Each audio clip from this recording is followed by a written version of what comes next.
আসসালামু আলাইকুম রহমতুল্লাহ।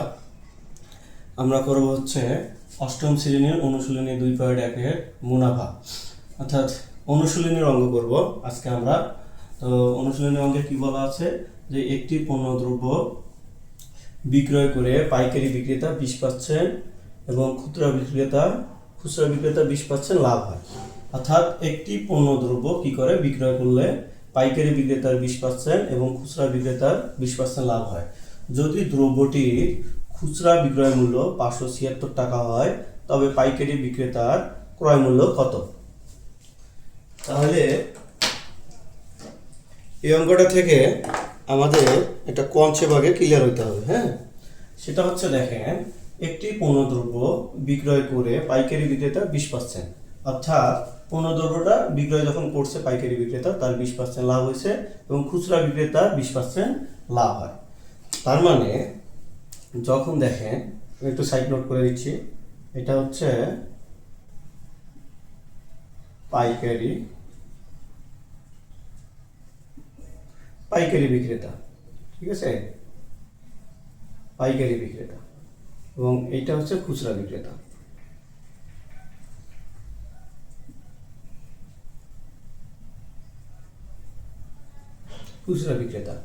তো এ কি করছে, ইনি 20% লাভে এনার কাছে বিক্রি করছে এবং ইনি আবার কি করছে 20% লাভে খুচরা বিক্রি করছে। ঠিক আছে, এখন আমাদের পণ্যদ্রব্যটি বিক্রয় করে, একটি পণ্যদ্রব্য বিক্রয় করে পাইকারি বিক্রেতা 20% লাভ করছে। পাইকারি বিক্রেতা কি করছে 20% লাভ করছে। আর একই জিনিস খুচরা বিক্রেতা, অর্থাৎ ওই পণ্যদ্রব্যটা খুচরা বিক্রেতা 20% লাভ করে খুচরা বিক্রি করছে। তো খুচরা বিক্রি করার কারণে যদি দ্রব্যটি খুচরা বিক্রয় মূল্য, অর্থাৎ এই যে খুচরা বিক্রয় মূল্য, এখানে খুচরা বিক্রয় মূল্য হচ্ছে 576 টাকা। অর্থাৎ একটি পণ্যদ্রব্য বিক্রয় করে পাইকারি বিক্রেতা কয় পার্সেন্ট? 20% লাভে বিক্রি করে দিছে। এখন খুচরা বিক্রেতা একইভাবে কি করছে, 20% লাভে খুচরা বিক্রয় করছে। বিক্রয় করার ফলে তার পণ্যটির বিক্রয় মূল্য দাঁড়াইছে হচ্ছে 576 টাকা। এখন আমাদের প্রশ্ন হচ্ছে পাইকারি বিক্রেতার ক্রয় মূল্য কত? তাহলে দেখেন, এখানে কিন্তু আমরা পাইকারি বিক্রয় যে বিক্রি করছে এইটুকু জানি, কিন্তু ক্রয় করছে কত টাকায়, ক্রয় মূল্যটা আমরা জানি না। ঠিক আছে, তো এই ক্রয় মূল্যটাই হচ্ছে আমাদের বের করতে হবে। তাহলে যেহেতু সে এই বিক্রয় মূল্য যদি এত হয়, সে 20% লাভে বিক্রি করছে, তাহলে আমরা যেহেতু বিক্রয় মূল্য পাইছি খুচরা বিক্রেতা, তাহলে আমরা এখান থেকে কাজটা শুরু করব। হ্যাঁ, তাহলে দেখেন 20% লাভে, এটা উপরে লিখে দিবেন হচ্ছে খুচরা বিক্রেতার ক্ষেত্রে।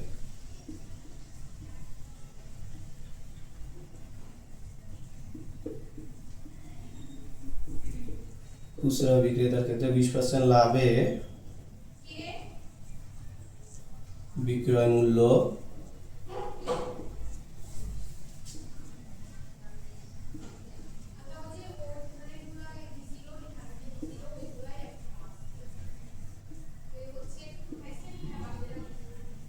120 টাকা। অর্থাৎ কি 20% যখন লাভ হচ্ছে তখন লাভে বিক্রয় মূল্য হচ্ছে 120 টাকা। তাহলে এখন দেখেন, আমরা 20% লাভে কি করছি, বিক্রয় করছি, অর্থাৎ 100 টাকার মধ্যে আমার 20 টাকা লাভ হয়েছে, সেখান থেকে তাহলে বিক্রয় মূল্য কত হচ্ছে 120 টাকা। তো খুচরা বিক্রয় মূল্য আমাদের যেহেতু দেওয়া আছে, সুতরাং বিক্রয় মূল্য যখন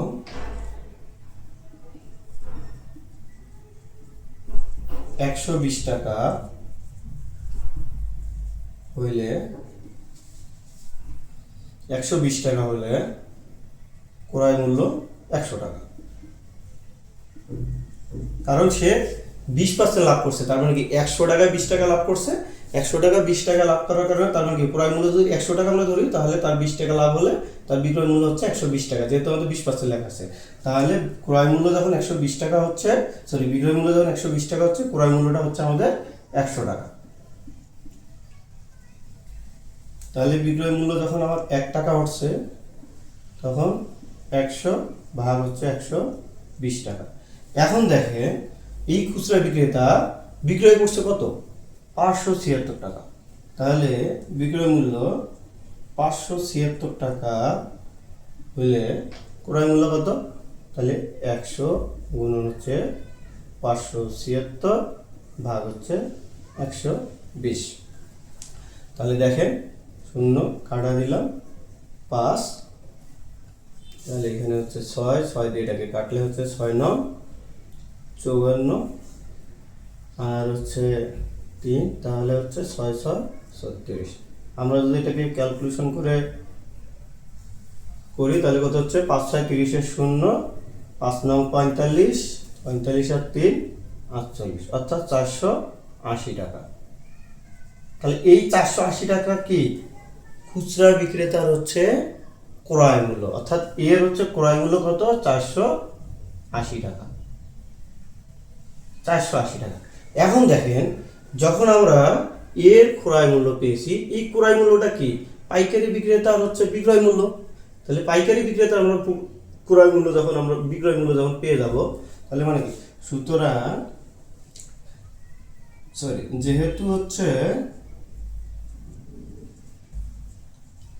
যেহেতু পাইকারি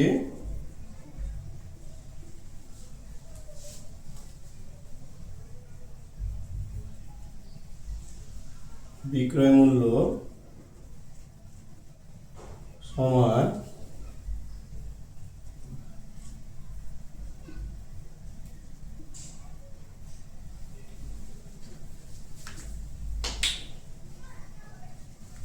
একটু, যেহেতু পাইকারি বিক্রয় মূল্য সমান হচ্ছে খুচরার ক্রয় মূল্য, খুচরা বিক্রেতার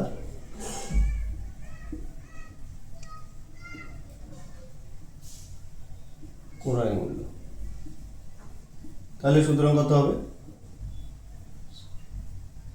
300 400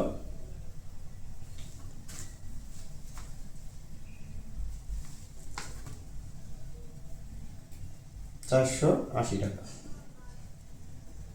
তাহলে আমরা পাইকারি বিক্রেতা ক্রয় মূল্য অলরেডি পেয়ে গেছি। তাহলে এখানে আমি একটু দেখাই, এইটা একটু মুছে দিলাম, 480 টাকা এখানে লিখে দিলাম। এখন আমরা এখানে করি, হ্যাঁ।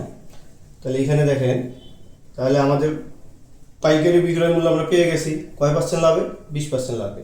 তাহলে আমরা পরের বার লিখে দেবো কি, পাইকারি বিক্রেতার ক্ষেত্রে, পাইকারি বিক্রেতার ক্ষেত্রে, হ্যাঁ, পাইকারি বিক্রেতার ক্ষেত্রে কি হচ্ছে, 20% লাভে, সেম আর কি, বিক্রয় মূল্য 100+20, তাহলে কত হচ্ছে, 120 টাকা। এখন দেখেন তাহলে বিক্রয় মূল্য 100 টাকা হলে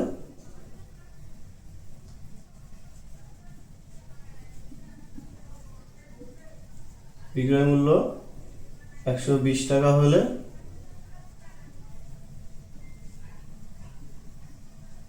ক্রয় মূল্য 100 টাকা।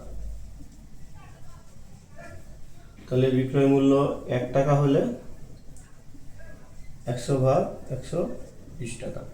আবার বিক্রয় মূল্য কত, এই যে আমরা যে 480 টাকা পাইছি, এটা কি পাইকারি বিক্রেতার হচ্ছে বিক্রয় মূল্য। তাহলে 480 টাকা বিক্রয় মূল্য হলে 100 গুণন 480 টাকা সমান হচ্ছে 120, শূন্য কাঠা, তাহলে এখানে থেকে এটা যদি কাটা দেয় তাহলে হচ্ছে 5 আর এটা কাটলে 6 6 48 অর্থাৎ 80, এটাতে কাটলে হচ্ছে 400। তাহলে আমাদের এখানে হচ্ছে পাইকারি বিক্রেতার ক্রয় মূল্য হচ্ছে 400 টাকা। ঠিক আছে, তার মানে আমাদের এই 400 টাকাই হচ্ছে অ্যান্সার, এই 400 টাকা হচ্ছে অ্যান্সার। সুতরাং পাইকারি বিক্রেতার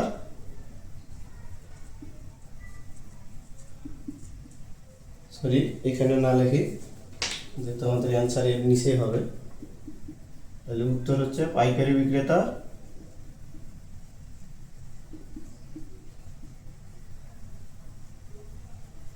বিক্রেতার ক্রয় মূল্য 400 টাকা। 400 টাকা। তো আরেকবার একটু আলোচনা করে দেই, তাহলে আপনাদের বুঝতে সুবিধা হবে।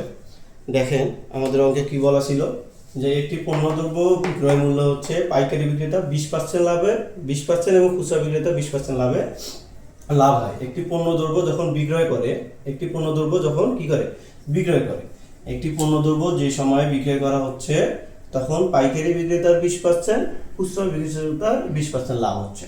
কিন্তু যদি দ্রব্যটি খুচরা বিক্রেতার বিক্রয় মূল্য হচ্ছে 576 টাকা, এটা কি খুচরা বিক্রেতার, তাহলে তবে পাইকারি বিক্রেতার মূল্য কত? এই অঙ্কগুলো আসলে বারবার পড়লে এর কনসেপ্টটা অটোমেটিকলি আপনাদের মাথায় চলে আসবে। হ্যাঁ, তাহলে দেখেন আমরা কিন্তু ক্রয় মূল্যটা জানি না, এই ক্রয় মূল্যটা জানি না, পাইকারি বিক্রেতার ক্রয় মূল্যটা আমরা জানি না। কিন্তু পাইকারি বিক্রেতা কি করছে, পাইকারি বিক্রেতা 20% লাভে খুচরা বিক্রেতার কাছে বিক্রি করে দিছে।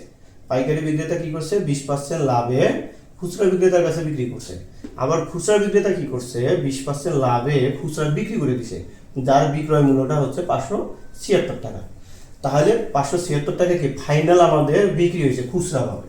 তাহলে খুচরা বিক্রেতার ক্ষেত্রে দেখেন 20% লাভে যখন হয়, তাহলে বিক্রয় মূল্য কত হচ্ছে 100 টাকায়। তো 20% লাভ মানে কি 100 টাকার মধ্যে 20 টাকা লাভ হয়েছে, তার মানে কি 20% লাভে বিক্রয় মূল্য 100 টাকার মধ্যে হচ্ছে 120 টাকা। ঠিক আছে, তাহলে বিক্রয় মূল্য যখন 120 টাকা, তখন আমাদের ক্রয় মূল্য ছিল কত 100 টাকা। তারপরে দেখেন বিক্রয় মূল্য যখন 1 টাকা, তখন আমাদের দেখেন ক্রয় মূল্য হচ্ছে 100 ভাগ 120 টাকা। তাহলে যেহেতু আমরা খুচরা ফাইনালি বিক্রি করছি কত 576 টাকা পণ্যটা বিক্রি করছি, তখন আমাদের 576 টাকা যখন বিক্রি করা হয় তখন ক্রয় মূল্য দাঁড়ায় হচ্ছে 480 টাকা। এখন দেখেন এই যে পাইকারি বিক্রেতা 20% লাভে বিক্রয় করছে এবং খুচরা বিক্রেতা 20% লাভে বিক্রয় করছে, অর্থাৎ এরও লাভ হয়েছে এরও লাভ হয়েছে। এখন বলছে যদি যদি দ্রব্যটির খুচরা বিক্রেতার মূল্য 576 টাকা হয়, তবে পাইকারি বিক্রেতার মূল্য কত? এখন দেখেন এই যে খুচরা বিক্রেতা যে ক্রয় মূল্যটা, এই যে যে টাকায় ক্রয় করছে সেটাই না এর বিক্রয় মূল্য, কারণ এ তো পাইকারি বিক্রেতা। এই পাইকারি বিক্রেতা যে টাকায় সে বিক্রি করছে সেটাই হচ্ছে খুচরা বিক্রেতার ক্রয় মূল্য। তাহলে খুচরা বিক্রেতা যখন আমি ক্রয় মূল্যটা পাইছি, এই খুচরা বিক্রেতার ক্ষেত্রে ক্রয় মূল্য যখন পাইছি, তখন আমার কি এটা হচ্ছে পাইকারি বিক্রেতার বিক্রয় মূল্য। এখন পাইকারি বিক্রেতা ফাইনালি কি বিক্রি করছে 480 টাকায় বিক্রি করছে। 480 টাকা যখন বিক্রি করছে, পাইকারি বিক্রেতার ক্ষেত্রে একইভাবে 20% লাভে বিক্রয় মূল্য হচ্ছে 120 টাকা। তাহলে বিক্রয় মূল্য যখন 120 টাকা, ক্রয় মূল্য 100 টাকা, 1 টাকায় কত, এই যে 480 টাকায় কি করছে সে খুচরা বিক্রেতার কাছে বিক্রি করছে, তাহলে 480 টাকার তার আসলে ক্রয় মূল্য কত? তখন আমরা দেখতে পেলাম ফাইনালি হচ্ছে পাইকারি বিক্রেতার 400 টাকা ক্রয় মূল্য ছিল। আশা করি অঙ্কটাতে আপনাদের বুঝতে সুবিধা, কোনো সমস্যা হয়নি। ইনশাল্লাহ আপনারা পেজটাকে ফলো দিয়ে রাখবেন এবং আমাদের পাশে থাকবেন, এবং ধারাবাহিকভাবে আমি অঙ্কগুলো দেওয়ার চেষ্টা করব। সবাই আমার জন্য দোয়া করবেন। আসসালামু আলাইকুম।